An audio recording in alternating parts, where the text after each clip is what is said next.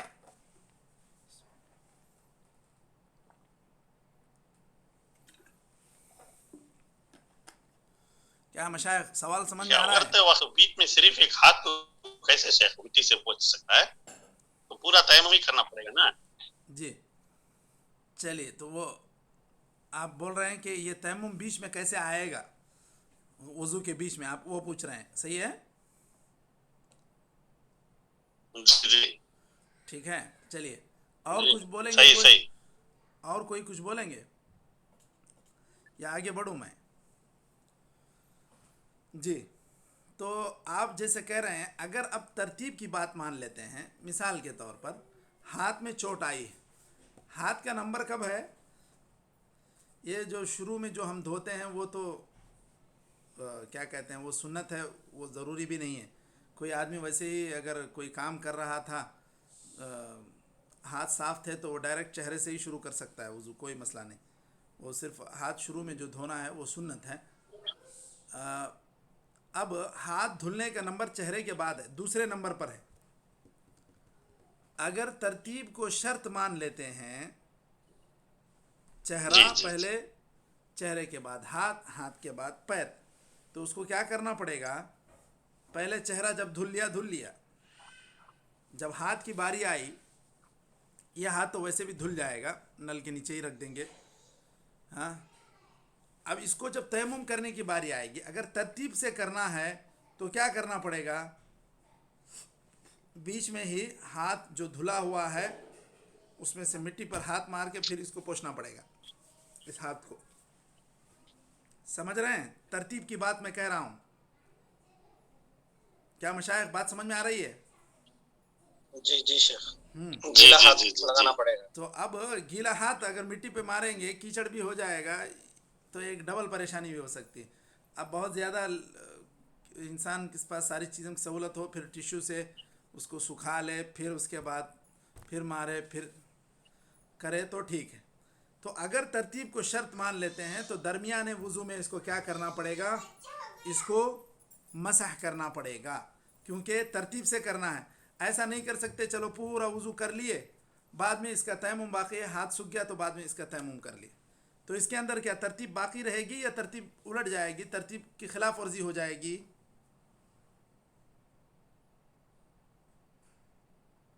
ترتیب کی خلاف ورزی تو ہو جائے گی، ہاں، لیکن ترتیب کیوں یہ مٹی سے ہی مسح کرے گا، پانی سے مسح نہیں کر سکتا؟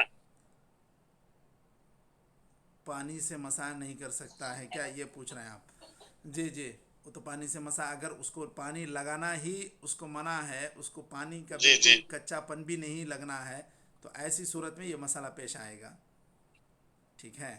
ٹھیک ہے،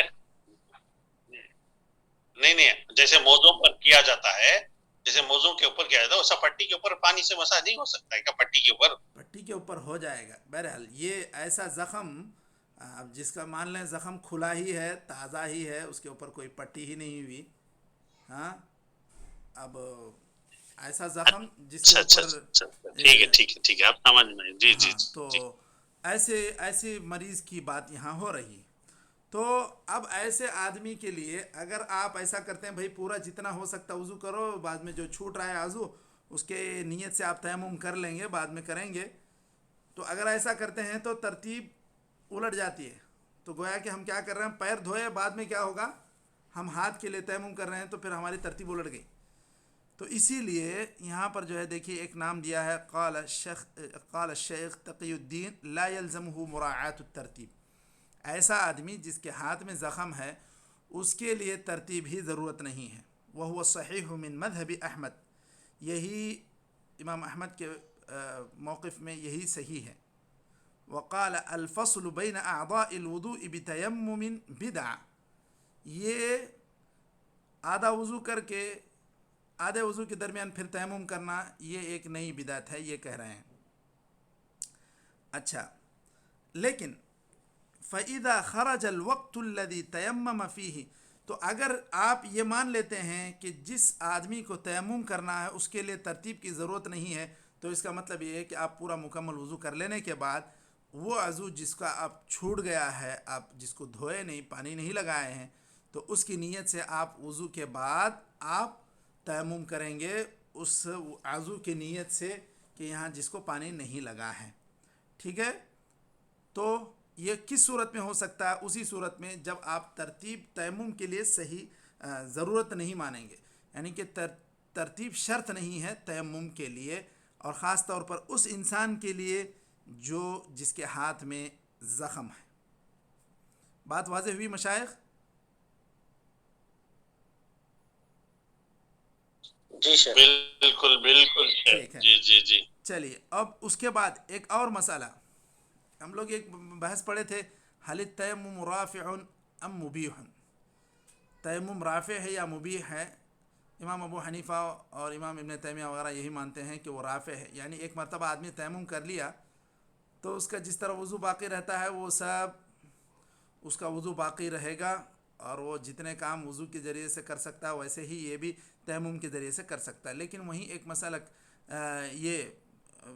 یہ بھی ہے کہ تیمم صرف مبیح ہے. آپ نماز کا وقت ہوا، نماز کے لیے تیمم کیے، وہ نماز پڑھ لیے، ختم، اب وہ تیمم چلا گیا آپ کا. اب پھر عصر کی نماز آئے گی، آپ کا وضو باقی رہتے ہوئے آپ کو تیمم کرنا چاہیے. یہ اس صورت میں اگر آپ یہ کہتے ہیں کہ التیمم مبیح، تیمم صرف ایک رخصت ہے وقتی طور پر. اگر ایسا ہوا ایک انسان جو پورا بدن یعنی کہ پورے اعضاء وضو دھو کر اس نے وضو کر لیا تھا، تیمم کے لیے اس نے بعد میں تیمم کیا تھا، ظہر پڑھ لیا، عصر کا وقت ہوا، اس کا وضو ٹوٹا نہیں. اب یہ لوگ مانتے ہیں التیمم مبیح، کہ تیمم صرف ایک رخصت ہے جو صرف ایک نماز کے لیے گویا کہ اس کو اجازت دی گئی. جب عصر کی نماز ہوگی تو پھر وہ جو تیمم کرنا تھا، جس انسان کے لیے تیمم ضروری ہے اسے تیمم کرنا پڑے گا. تو اب اس کا کیا ہے مسئلہ؟ یہ جو وضو کر کے جو ہاتھ دھل کے، جو چہرہ دھل کے، ایک ہاتھ دھل کے، پیر دھل کے جو آدمی وضو کیا ہے، اس کا وضو کما کان باقی ہے، جیسے تھا ویسے باقی ہے، بس اس کا گیا تو کیا گیا؟ تیمم گیا. تو اگر ترتیب کو شرط مانیں گے تو پھر کیا کرنا پڑے گا؟ اس کو جو وضو اس کا باقی ہے اس کو بھی اسے دہرانا پڑے گا، اگر ترتیب کو شرط مانتے ہیں. سمجھ رہے ہیں مشائخ؟ وضو تو باقی رہتا ہے ایسے ہی جیسے جب تک اس کا وضو ناقض وضو کوئی کام نہ ہونے پائے وضو باقی رہتا ہے. لیکن جیسے یہ کہتے ہیں تیمم مبیح، تو تیمم باقی نہیں رہے گا. اب اگر ترتیب کو شرط مان لیتے ہیں، اب اس کو وضو کرنا ہے، اب وہ تیمم کرنا ہے، تو اگر آپ ترتیب کو شرط مانیں گے تو پھر پورا وضو کر کے پھر ایک بار تیمم کرنا پڑے گا. اسی لیے یہاں پر کہہ رہے ہیں فَإِذَا خَرَجَ الْوَقْتُ الَّذِي تَيَمَّمَ فِيهِ لِبَعْضِ أَعْضَاءِ وُضُوئِهِ أَعَادَ التَّيَمُّمَ فقط، صرف تیمم دہرائے گا. تیمم کی ویلیڈیٹی مان لیں، دوسرے ذرا موٹے الفاظ میں بیان ماشاء کرتا ہوں، اللہ. تیمم کی ویلیڈیٹی ختم ہو گئی، وضو باقی ہے اس کا.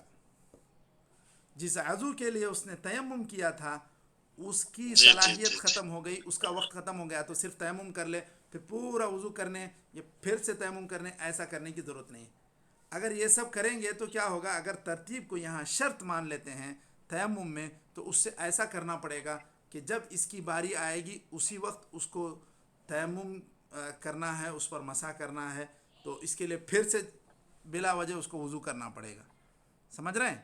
تو اسی لیے یہاں پر یہ کہہ رہے ہیں فَإِذَا خَرَجَ الْوَقْتُ جی الَّذِي جی. تَيَمَّمَ فِيهِ لِبَعْضِ أَعْضَاءِ وُضُوئِهِ أَعَادَ التَّيَمُّمَ فقط، صرف تیمم کو وہ دہرائے گا، وضو کو نہیں دہرائے گا، کیونکہ جب وضو کیا تھا صحیح ہے وضو، وہ ناقض وضو کچھ نہیں ہوا، تو ایسا اس کو پھر سے دہرانے کی ضرورت نہیں ہے.